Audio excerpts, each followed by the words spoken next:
bâtiment qui est inscrit au titre des monuments historiques comme patrimoine immatériel de l'histoire de l'aéronautique toulousaine. Ça veut dire que c'est inscrit plus pour son histoire, son passé industriel, que pour le bâtiment en soi. C'est pour ça qu'on a aussi pu retravailler, se permettre des choses sur le bâtiment. Il y a eu un gros travail de recherche historique, d'études du passé du bâtiment pour comprendre ce qui était important de garder, ce qui était important de mettre en valeur. Donc c'est pour ça qu'on a essayé de faire un projet qui révèle à la fois le passé le plus éloigné du bâtiment, donc de l'industrie aéronautique, vu que c'est un bâtiment qui a été construit en 1917 et qui a vécu plusieurs évolutions, qui a à la fois servi à l'industrie aéronautique, ensuite à une entreprise, puis ensuite à des artistes.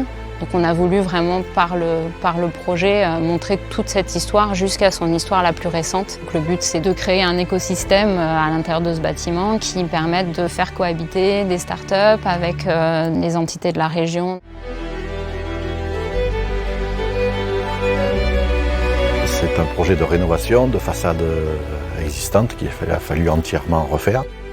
Il fallait réaliser ce bâtiment en un délai record et compte tenu de la technicité et la création de profilés spécifiques au bâtiment, le respect de ces délais était assez compliqué. Ça a été une belle aventure, un gros challenge. Toutes nos interventions à façade ont été faites en alu. Le but c'était toujours d'être dans cette idée d'utiliser le matériau dans sa forme brute. Et l'aluminium déjà parce que c'est un matériau qui est utilisé dans l'aviation, dans l'aéronautique. C'est un matériau qui est léger, donc qui répondait aussi à nos besoins vis-à-vis du bâtiment existant et du poids qu'on pouvait lui rajouter. Et qui nous a permis de donner de la transparence à l'intérieur du bâtiment. Les façades font 15 mètres de haut au faîtage du bâtiment. Et donc là, il a fallu calculer en inertie un profilet suffisamment résistant parce qu'il n'y avait pas d'appui intermédiaire. Alors sur les façades, c'est vrai qu'on est sur un mur rideau. L'avantage, c'est que c'est assez flexible et du coup, on a pu assez facilement adapter l'ensemble de la façade à l'existant. Sur la façade côté rue, les brises-soleil sont vrillées et forment des arches les unes à côté des autres. La forme de cette vrille a évolué par le travail avec Tecnal et avec l'entreprise. Et c'est le travail qu'on a apprécié avec les architectes puisqu'on a proposé et ils ont évolué avec nous sur ce projet-là.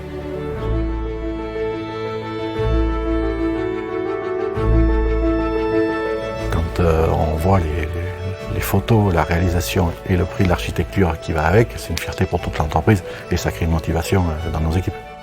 J'ai toujours plaisir à revenir. J'espère que c'est un bâtiment qui donne des émotions aussi aux gens qui le parcourent. Donc, en tout cas, moi, j'en ai. Donc, voilà, c'est une fierté.